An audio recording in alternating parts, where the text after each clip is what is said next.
12 hitmen crashed Bumpy Johnson's wedding with guns and bombs. He let them shoot first.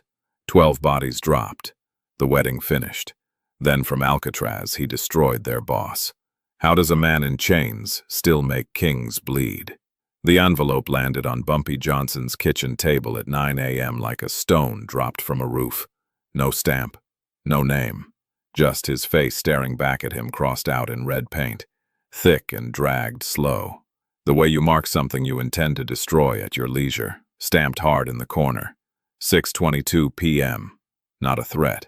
A scheduled death. The kitchen smelled like burnt coffee and stale cigarette ash. Bumpy picked up the photograph, looked at it for 8 seconds, then placed it face down and picked up his fork. His eggs were cold. He ate every bite without rushing. Calvin stood by the window with his arms locked across his chest, watching Bumpy eat and feeling his stomach turn over. "You're sitting there eating breakfast like someone didn't just mail you your own funeral," he said. Bumpy set his fork down and looked up. "Because that's exactly what they want me to do instead." He pushed the plate aside and stood. "And I don't perform for people who send me photographs." Calvin crossed the room in 4 steps and put both fists on the table hard enough to slosh the coffee. "Bumpy, they are walking into that church tonight with loaded guns. Your wife is standing at that altar. There are children in those pews. You want to hand these people a slaughterhouse with flowers on every table." Bumpy looked at him the way a man looks at a wall he has already decided to walk through. His voice dropped low and airless, not angry, not loud, just the kind of quiet that fills every corner of a room and leaves nothing to breathe. "If I cancel this wedding, every enemy I have wakes up tomorrow knowing one photograph is enough to move me. I spend the next 10 years bleeding every time some fool decides to test that." He paused and let the silence do the work. "But if I walk into that church already knowing they're coming and I've already set the cage before they step inside it, then I'm not the target tonight. Calvin, I am the trap." Calvin said nothing. He sat down, because there was nothing to say to a man who had already finished thinking 3 moves ahead of the conversation. Bumpy spent the next 6 hours turning St.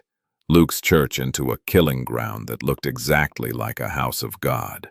He walked every aisle twice.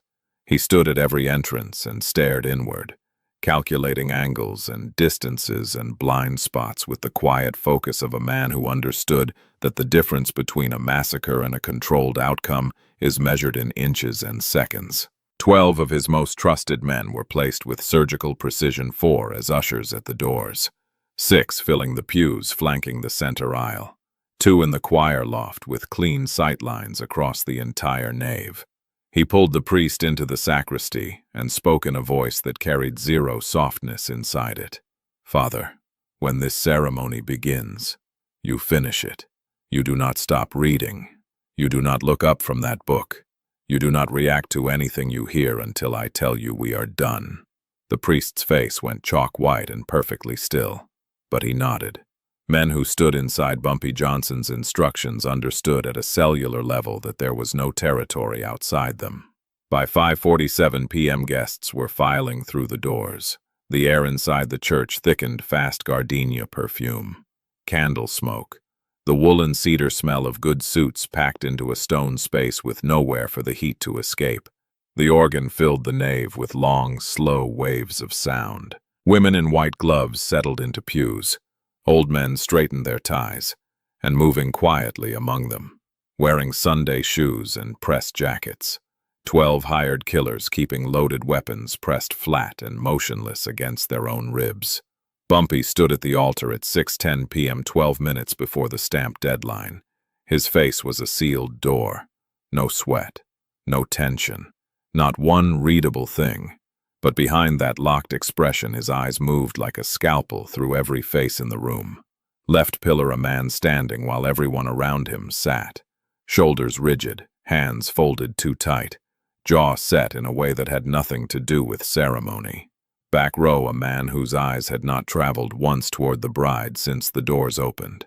Side corridor, a thumb tapping a thigh in a rhythm that belonged to a finger rehearsing a trigger, not a hymn. He turned his head exactly 2 degrees toward his best man. His lips barely moved. Left pillar, 2 in the back. Side door. Wait for the first shot, then take every single one of them. The organs swelled into the processional. The bride appeared at the back of the nave. The gardenias shivered in the cold draft from the open doors, and the smell of them, sweet and heavy and completely wrong for what was about to happen, pressed into every nose in that room. 6:22 p.m. arrived like a blade dropping. The gunshot tore through the church and ripped the music in half. The bullet meant to punch through Bumpy's chest past 4 inches wide because he had already moved one single step left. Quiet and exact. The movement of a man whose body had rehearsed this precise moment until it lived somewhere below thought, below instinct, in the place where only pure cold decision exists. The air turned sharp and chemical in an instant, gunpowder burning through the gardenias and candle wax like a razor through cloth. Bumpy's men rose without a word and went to work. Every killer in that church revealed himself the moment that first shot left the barrel, and every single one of them was already surrounded before the sound finished bouncing off the walls. The man who fires first never controls the room. The man who decided where every bullet would land before a single gun was drawn, that man already owns it. That gunshot should have torn the room apart.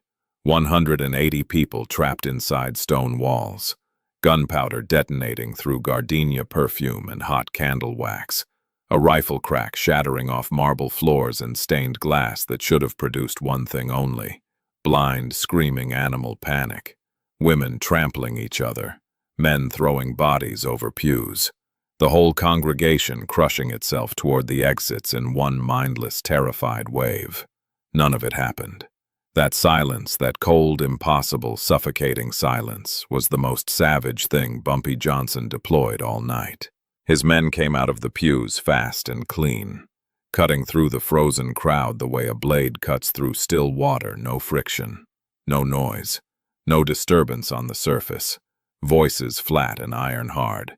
Stay in your seat, head down. 60 seconds and it's over. People obeyed before they understood why they were obeying, because something in that tone bypassed every thinking process and reached straight into the oldest and most honest part of the human brain, the part that knows, without needing a single word of explanation, that the men speaking those words are the only thing standing between you and something you will not walk away from. The 12 hitmen had built their entire plan around chaos. They needed the crowd to explode screaming, running, bodies slamming into bodies to create the cover and confusion that lets professionals finish their work clean and disappear.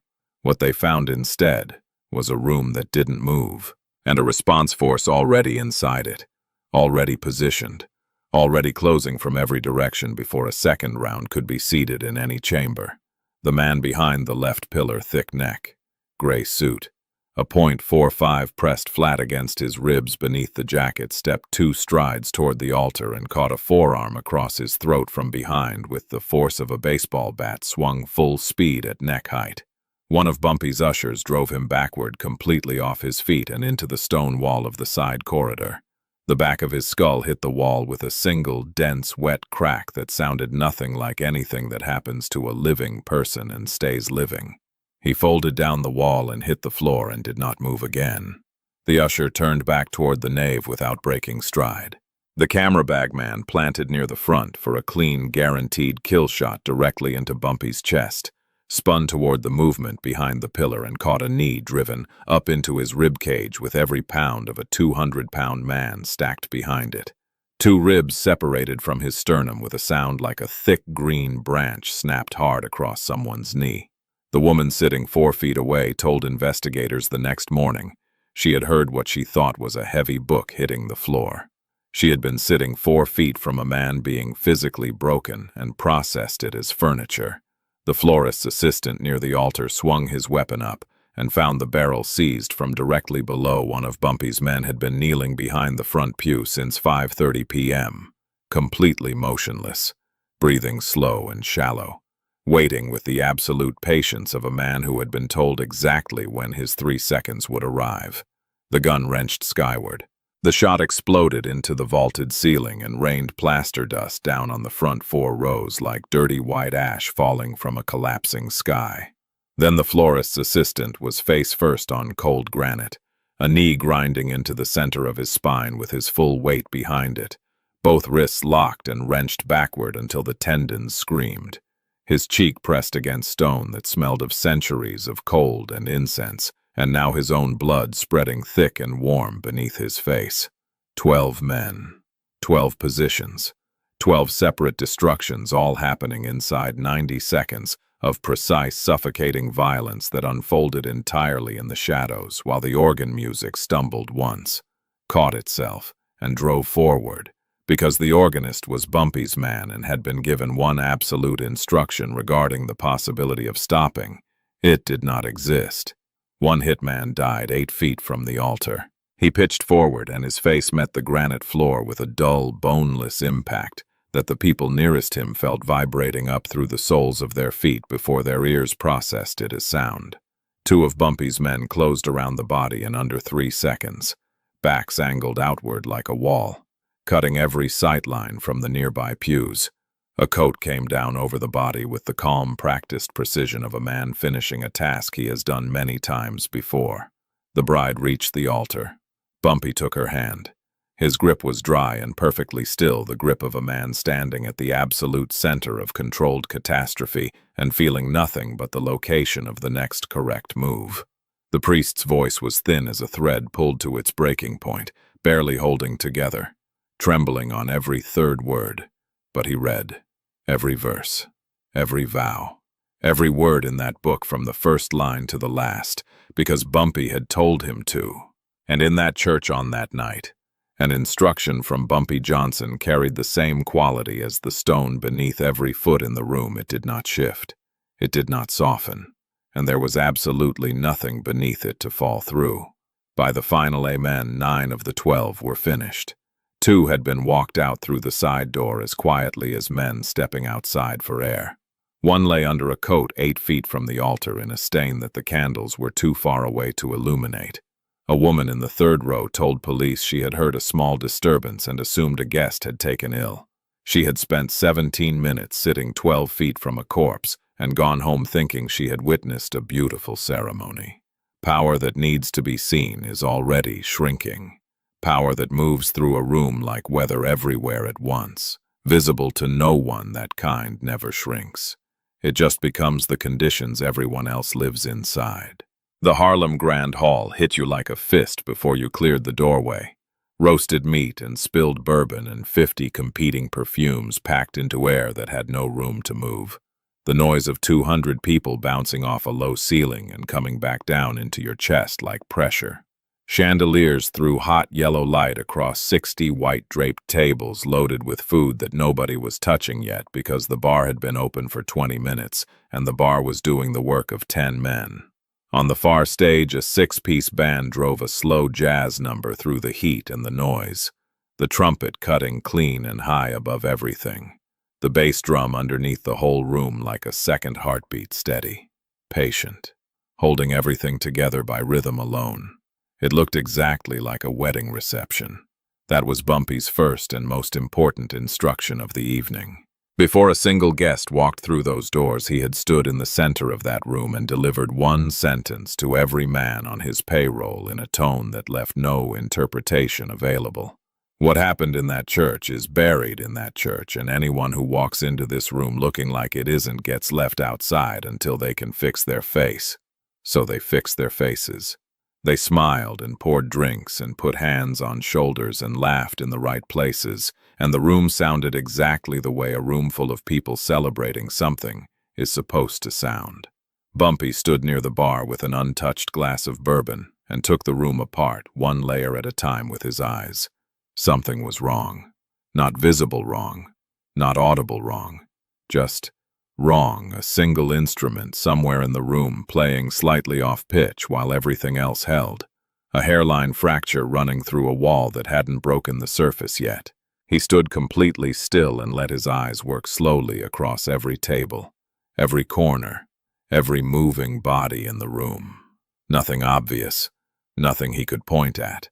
Just the cold, specific pressure in the center of his chest that had been there at 6:10 p.m. when he'd clocked the first killer, by the pillar that same pressure. sitting in the same place, telling him the same thing. Gerald, head waiter, 11 years at the Grand Hall. A man who could navigate a packed room of 60 tables without once checking a number was moving wrong, too fast between stations. Hands working and retreating with the nervous efficiency of a man trying very hard not to let his eyes land on a specific point in the room. They kept dropping to the floor along the east wall and snapping back up with the involuntary speed of a man correcting a flinch he can't fully control. Down. Snap. Down again.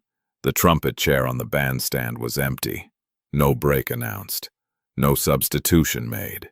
The trumpet player had simply ceased to occupy his chair at some point in the last few minutes, and the band had closed around the empty space and kept playing as though it had always been a five-piece.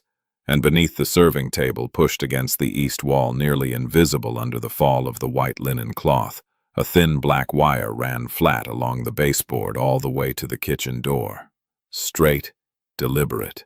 The kind of wire that is going somewhere specific, and when it gets there it does something that nobody in the room will survive long enough to describe. Bumpy set his bourbon glass on the bar without producing a sound. He turned to Darnell, former middleweight boxer. Hands that looked like they'd been cast from something denser than bone. A man whose nervous system appeared to have been surgically disconnected from the concept of urgency sometime in his early 30s, and spoke at a volume calibrated to travel exactly 2 feet. East side. Clear it toward the front doors. Tell them the champagne toast is starting up front. Take your time. No rush. 4 minutes. What Darnell did next was extraordinary in its absolute invisibility. He and 3 others moved through the east half of that room like current through water, a hand at an elbow here, a smile and a redirecting gesture there. Guests flowing naturally toward the front entrance, without a single person understanding that they were being evacuated from a space that had a countdown running beneath it. The band kept playing. The bar kept pouring. The smell of roasted meat and bourbon held in the warm air, and nothing on the surface of the room shifted at all. In the kitchen corridor, Gerald had his back against the tile wall between a humming refrigerator and a floor-to-ceiling stack of wine crates with 2 of Bumpy's men standing close enough that he could smell the starch in their shirts. He lasted 45 seconds. The bomb had been planted 2 hours before the reception by the florist's assistant, the same man who had slipped out through the church's side exit during the ceremony using forged vendor credentials and a cart of white roses to walk straight through the service entrance without a second look from anyone. The device sat beneath the serving table, wired to a detonator behind the wine crates, timed to trigger at exactly 8:00 p.m. during the champagne toast when the room would be packed and still and everybody in it standing in one place. Gerald had been paid $400 in cash to make certain nobody touched that tablecloth for any reason for the remainder of the evening. He was crying so hard by the end that his words arrived in pieces. Roosevelt, 6'4", 240 pounds of a man, whose entire professional existence had been the calm movement of extremely heavy objects, walked to the serving table, lifted the linen, examined what was underneath it for 3 seconds, with the focused detachment of a man reading a work order, wrapped the device in the tablecloth, walked through the kitchen, shouldered the rear exit open, crossed the back alley in 8 strides, and threw it over the chain-link fence into the vacant lot beyond with one long, clean, unhurried motion. The same motion he had used on the docks 10,000 times before. Effortless. Complete. Final. The blast came at 7:51 p.m., 9 minutes before the trigger time, in an empty lot, killing no one. The explosion rolled through 3 city blocks. Windows cracked across the street. Car alarms screamed in both directions and kept screaming. A crater 4 feet wide tore open in the frozen ground, and the shrapnel thrown outward from it had 9 minutes earlier been engineered to do to a room full of celebrating people what it now did to frozen dirt and dead weeds. Inside the grand hall, the band played on.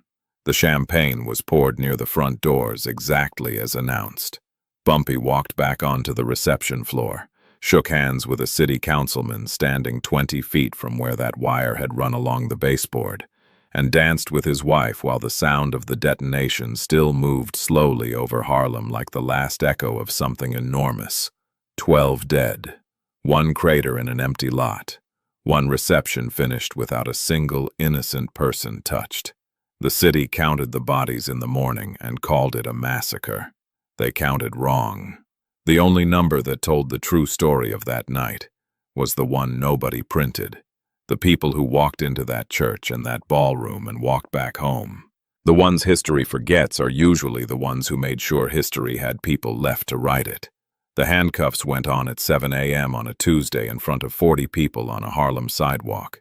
2 federal agents, 1 police captain, photographers who had somehow known exactly where to stand and exactly when to raise their cameras.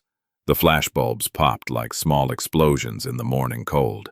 And the next day, every newspaper in New York ran the same photograph, Bumpy Johnson in cuffs, being walked to a black car, head up, face unreadable. The headlines called it a collapse. Harlem boss finally broken. Johnson empire crumbles. The king goes down. Every single word was wrong. Calvin watched from across the street with his hands in his coat pockets and his jaw tight enough to crack a back tooth. That evening, he sat in the back room of a Harlem restaurant with 3 of Bumpy's most senior men, and nobody spoke for a long time. Finally, one of them, an older man named Desmond, who had worked with Bumpy for 14 years, put his glass down and said what everyone in the room was already thinking. He knew this was coming. He knew it before the wedding. He didn't run. He looked around the table. So ask yourself why a man who could have run didn't run. Nobody had an answer that night. The answer was sitting in a cell on an island in San Francisco Bay. Alcatraz in 1952 was 36 acres of cold concrete and colder water, a place the federal government had designed specifically to make men disappear from the world without killing them. The wind off the bay cut through the cell blocks like something with a grudge. The walls were thick enough to swallow sound whole. Men went in and came out years later with something permanently removed from behind their eyes. Bumpy Johnson arrived, was processed, was assigned a cell, and within 72 hours had mapped every power structure on that island with the same methodical patience he had used to map St. Luke's Church 6 months earlier. He requested writing materials on his 4th day. The request was granted. He was, after all, a model prisoner, polite, quiet, no trouble to anyone. The guards liked him. That was not an accident. The letters started arriving in Harlem 3 weeks after his transfer. They were careful letters, nothing incriminating, nothing that could be held against him in any court. They were letters about patience, about observation, about the specific kind of foolishness that gets men killed when they move too fast without enough information. He wrote to Calvin, "A man who cannot be reached cannot be pressured. A man who cannot be pressured cannot be made to make mistakes. I am currently unreachable. Consider what that means for the people who put me here." Calvin read that letter 4 times. Then he started making visits. What Bumpy built from inside Alcatraz over the following months was invisible to everyone watching from the outside. The federal agents who had celebrated his arrest went back to their offices and their files and their other cases. The newspaper photographers moved on to the next story. The people who believed the headlines believed the story was over. Inside Harlem, the structure Bumpy had spent 15 years building held its shape. The men he had placed, the relationships he had cultivated, the specific loyalties he had earned through years of being exactly as reliable as he promised, none of that disappeared because its architect was on an island. Organizations built on fear collapse when the man at the top is removed. Organizations built on trust become load-bearing walls. But what nobody outside Bumpy's inner circle understood was that his absence was doing something his presence never could have done. Every enemy he had, every rival, every federal informant, every ambitious younger man watching for an opening had to operate now without knowing what Bumpy knew, without knowing what instructions he had left, without knowing which of the men around them had been quietly reporting back to a cell in Alcatraz for the past 8 months. That uncertainty was more paralyzing than any gun. In the spring of 1953, a man named Victor, a mid-level operator who had been quietly expanding into territory, Bumpy's people controlled. moving carefully and slowly while the boss was locked away, received a letter with no return address. Inside was a single page describing, in specific and accurate detail, 3 conversations Victor had believed were completely private. The letter contained no threats.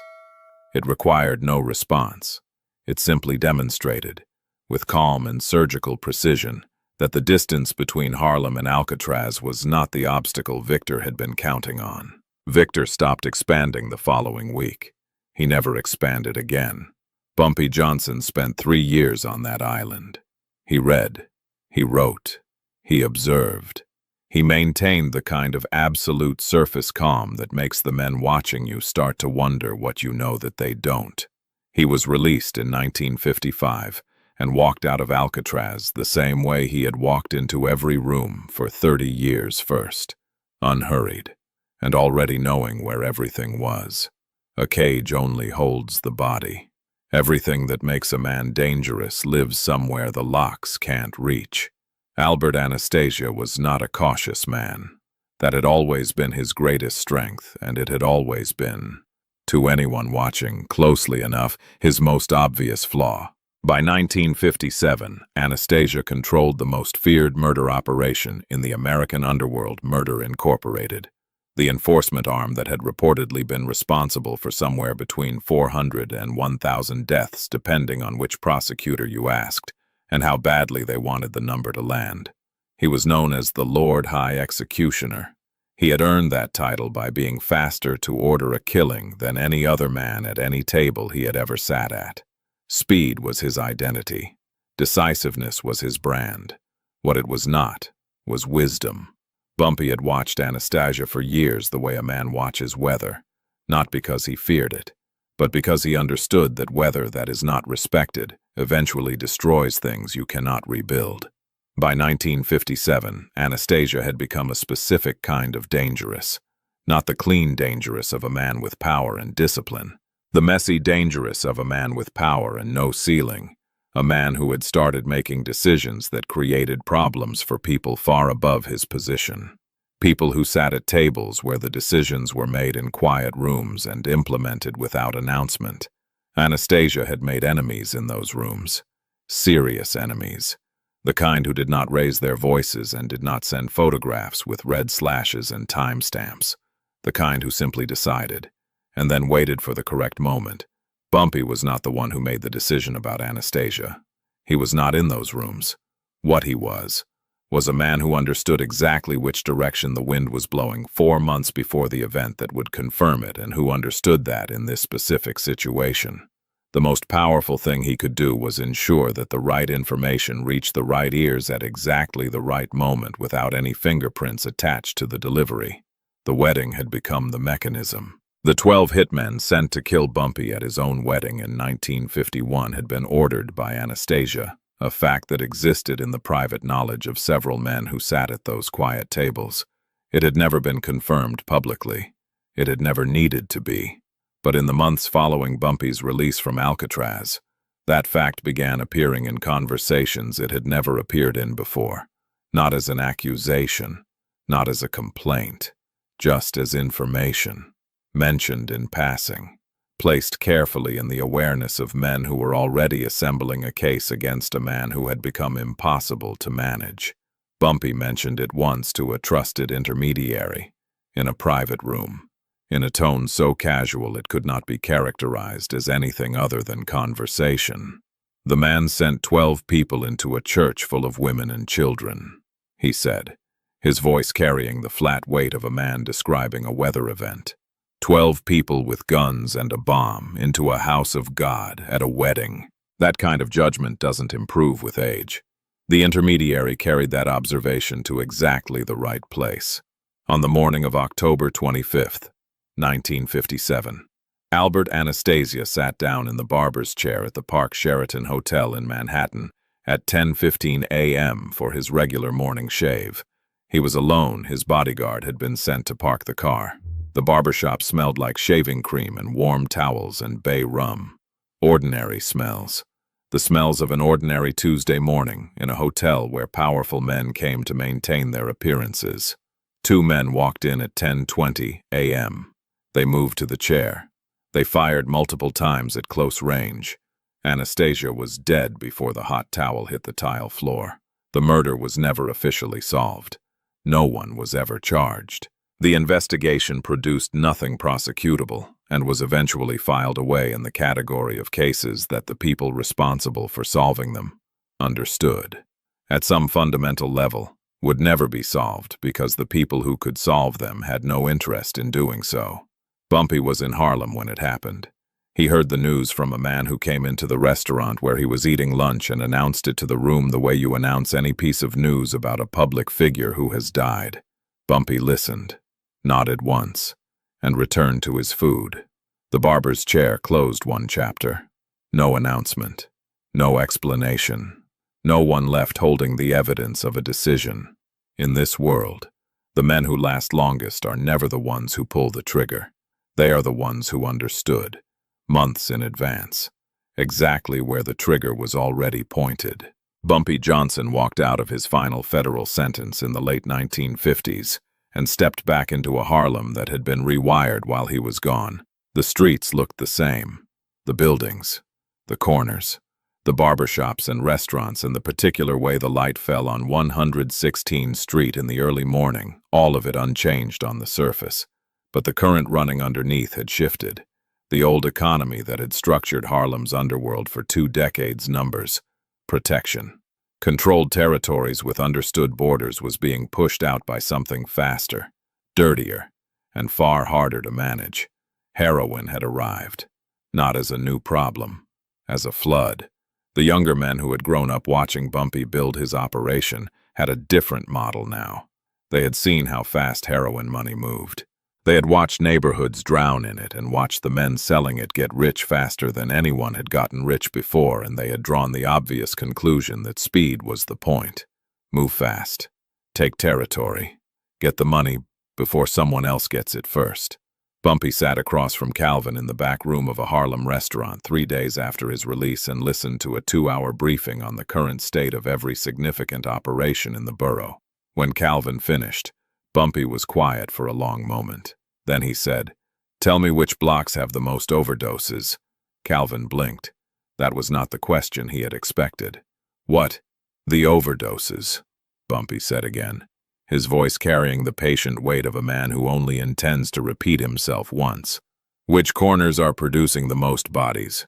Because those corners are being run by men who don't understand that you cannot build anything permanent on top of a cemetery."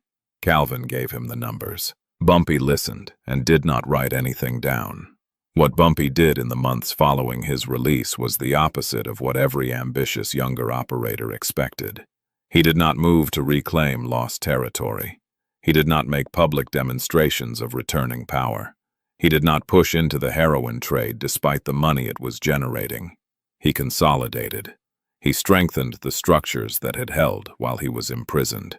He reinforced relationships with the men who had maintained discipline and distanced himself quietly and completely from the men who had not. He also, with a consistency that confused people who were watching for conventional power moves, invested in the blocks he controlled. Not as a performance, as maintenance, a landlord who kept buildings from collapsing, a businessman who kept specific Harlem institutions open when they would otherwise have closed. The community did not know the full shape of what he was doing, and he did not explain it to them. Explanation was not the point. One evening, a younger man, a fast-moving operator named Marcus, who had built a significant heroin distribution network across 4 blocks during Bumpy's imprisonment, requested a meeting. He arrived with 2 men behind him and the particular energy of someone who has mistaken recent success for permanent position. He sat down across from Bumpy and explained, with more confidence than the situation warranted, that he controlled significant territory now and that he expected that to be respected going forward. Bumpy looked at him for a long moment without speaking. Then he said, very quietly, "Marcus, how old are the men you're selling to?" Marcus shifted in his chair. "I don't track that." "You should," Bumpy said, "because 3 of the last 6 men found dead on your blocks this year were 22 years old, and the one before that was 19.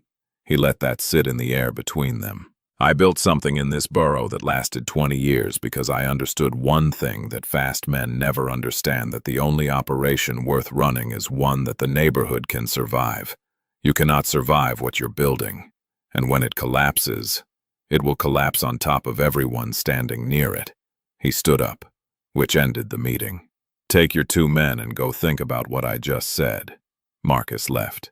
He did not push back, because even in a Harlem that had changed around him, the specific gravity of Bumpy Johnson's stillness in a room was not a thing that fast young men with new money found easy to argue against. Power built on violence peaks fast and burns out faster. Power built on structure, on discipline, on the patient maintenance of something people depend on, that kind does not peak. It simply becomes the ground everyone else is standing on, and nobody questions the ground until it's already gone. The federal agents started showing up in pairs by 1962. Different faces, same routine, parked outside restaurants where Bumpy ate, sitting in cars across the street from buildings he visited, appearing at the edges of his day with the patient, deliberate visibility of men who wanted to be seen. This was not surveillance. This was pressure. The government had learned that Bumpy Johnson could not be broken by a raid or a headline, so they had switched to something slower and more corrosive: the constant friction of being watched, followed, documented, the accumulated weight of never having a single hour that belonged entirely to you. Bumpy noticed. He said nothing about it for 3 weeks. Then one morning he told Calvin, "They're not looking for evidence. They already know they won't find anything worth using. They're trying to make me tired." He poured his coffee and set the pot down. "The question is whether they outlast me or I outlast them." He was 61 years old. His heart had been giving him warnings for 2 years. A tightness in the chest after exertion. A heaviness that wasn't there at 50. The particular fatigue of a body that has been running at full capacity for 4 decades and has begun, quietly and without drama, to present its accounting. His doctor told him in plain language to reduce his stress, limit his hours, and under no circumstances continue carrying the operational weight of a criminal organization across a borough that was fracturing along new fault lines every 6 months. Bumpy listened to every word of that advice with genuine attention and thanked the doctor for his time. He changed nothing. What he did do, and this was the move that nobody around him fully understood until years later, was begin systematically narrowing the territory he was responsible for. Not retreating, not surrendering. Deliberately contracting the perimeter of what he controlled to the point where every remaining piece of it was solid, tested and maintainable by men he trusted completely. He walked away from 3 revenue streams in 1963 that would have required him to manage relationships with people he did not trust. He ended 2 alliances that had become expensive in ways that had nothing to do with money. He reduced his operation to its skeleton and then reinforced every bone. Calvin pushed back hard on the revenue decisions. They were sitting in the back room late on a Wednesday night, and Calvin put the numbers on the table and made the case with the blunt arithmetic of a man who had spent 30 years watching money move. "Bumpy, you are walking away from significant income at a moment when the federal pressure is already costing us. This is the wrong time to get smaller." Bumpy looked at the numbers for a long moment. Then he looked at Calvin. "You know what kills more men in this business than bullets," he said. "Overextension. A man who controls 10 blocks and truly controls them is 10 times more dangerous than a man who claims 40 blocks and is actually just renting them from people who haven't decided to take them yet." He pushed the papers back across the table. "I'm not getting smaller, Calvin. I'm getting solid. There's a difference that you can only see from the outside after the fact, and I don't have the patience to wait for you to see it from there." Calvin took the papers and said nothing, because he had been having this argument with Bumpy Johnson for 30 years, and his record in those arguments was not impressive. The federal pressure intensified through 1964 and 1965. 2 men in Bumpy's outer circle were flipped and became informants. Bumpy was informed of this within 2 weeks of it happening.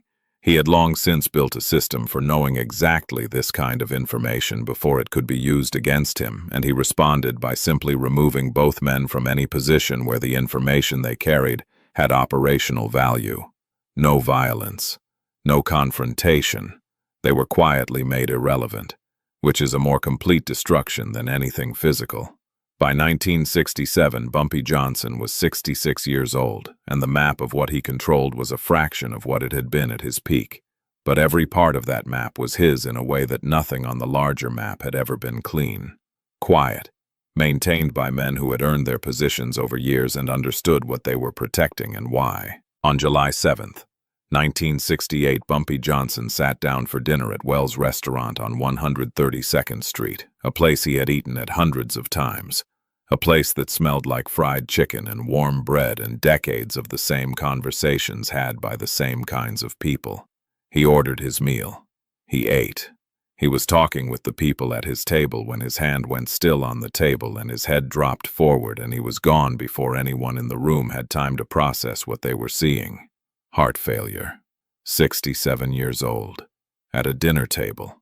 Surrounded by people he knew. In a restaurant on a street he had walked for 40 years. Not in a car ambush. Not in a raid.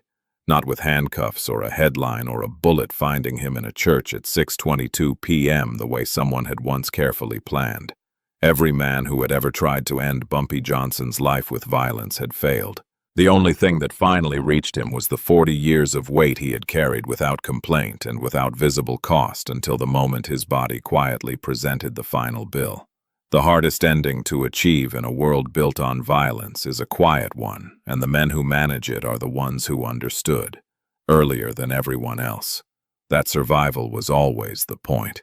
The news reached Harlem the way important news always reaches a place that has been waiting for it without admitting it was waiting fast, and from multiple directions at once, and with a quality of weight that made people stop moving for a moment before they started again. By midnight on July 7th, 1968, every significant operator in the borough knew that Bumpy Johnson was dead. By the following morning, the question that mattered, the question that would determine what the next chapter of Harlem looked like, was already being asked in back rooms and on corners and in the careful silences between men who were calculating what the absence meant for their specific position. The question was simple: who fills it? The answer, when it came, was nothing like what the men asking the question had expected. Calvin gathered the senior men 3 days after the funeral in the same back room where Bumpy had held every significant meeting for the past decade. The room smelled like cigarette smoke and old wood, and the particular staleness of a space that has absorbed too many serious conversations to smell like anything else. Calvin sat at the head of the table, Bumpy's chair, which he had never sat in before, and which everyone in the room noticed immediately, and looked at the faces around him for a long time before he spoke. He left instructions, Calvin said, not a question. A statement delivered with the flat certainty of a man reading from a document he had already memorized. Not for everything. He wasn't the kind of man who believed in accounting for every possibility in advance, because he understood that the world changes faster than any written plan can track. He paused. But for the things that mattered, he left instructions. And the first instruction was this: nobody expands for 18 months. Nobody takes new territory. Nobody starts new conflicts. We hold what we have, and we hold it clean, and we wait.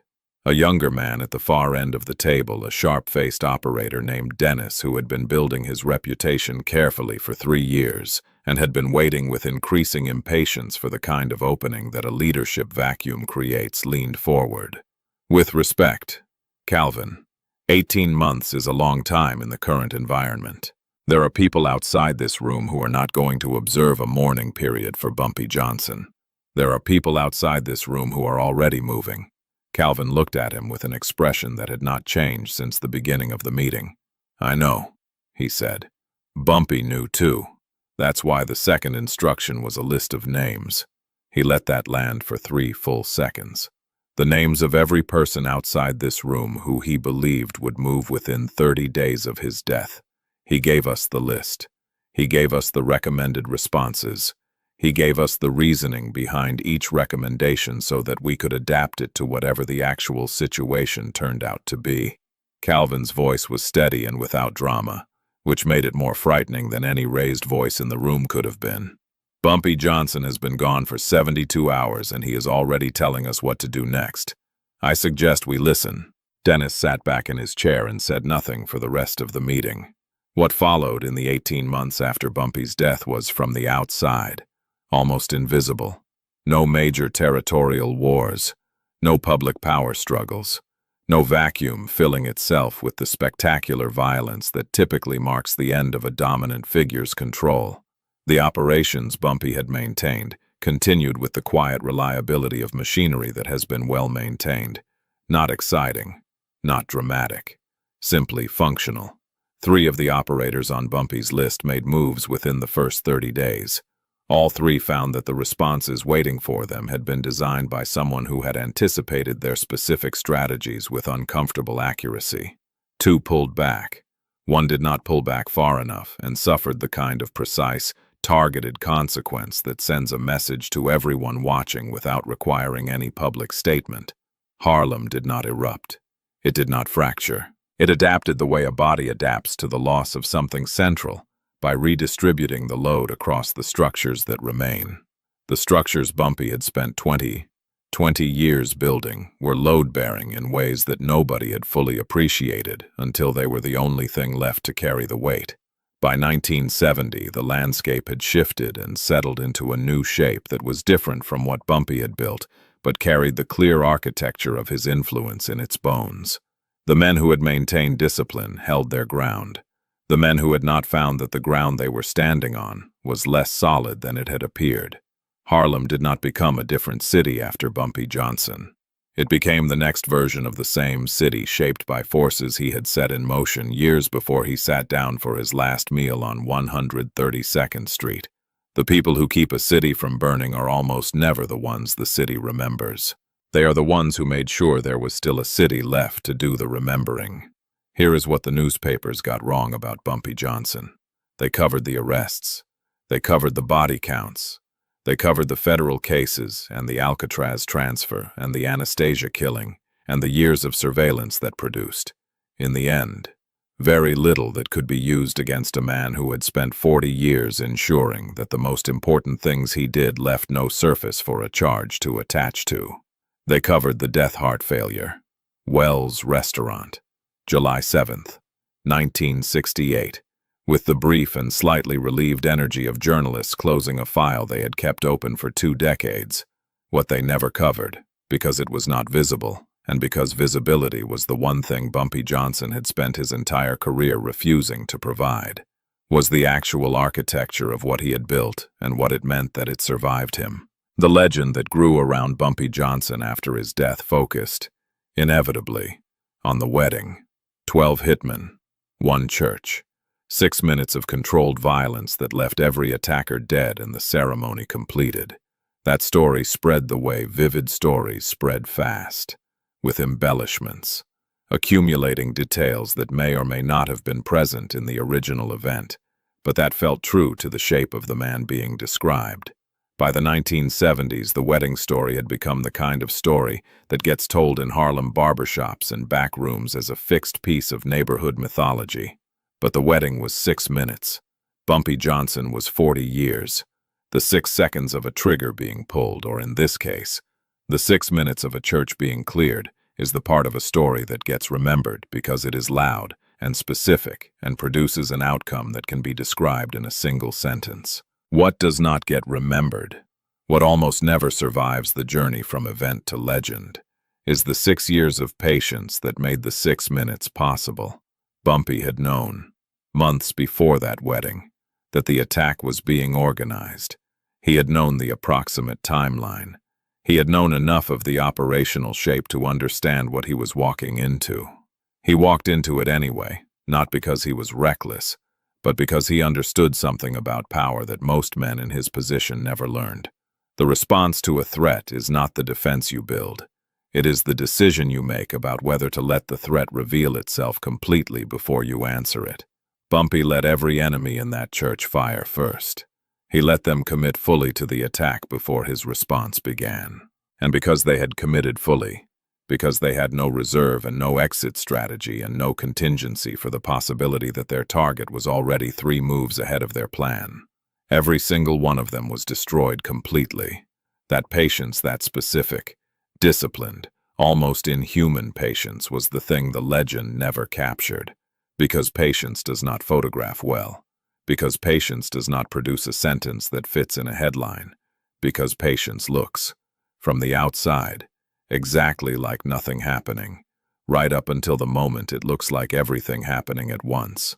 Calvin lived until 1981. In the last years of his life, he gave several interviews to writers and journalists who were assembling accounts of Harlem's history. In every interview, when asked about Bumpy Johnson, he said a version of the same thing. He said, "People ask me what made Bumpy different from every other man I knew in that business, and I always tell them the same answer.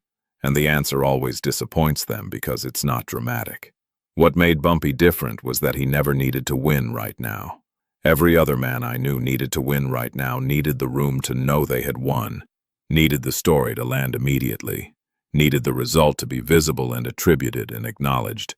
Bumpy could win 6 months from now and be perfectly comfortable with nobody knowing he had won at all. That is the rarest thing I have ever seen in a human being, and I have never seen it since." The barber's chair at the Park Sheraton closed one era on a Tuesday morning in October 1957. A wedding in Harlem had opened the sequence 6 years before. Between those two events, not a single moment had been accidental. Not a single outcome had been unplanned. And the man responsible for the chain connecting them had spent every step of it looking exactly like a man with nothing particular on his mind. The board was never empty.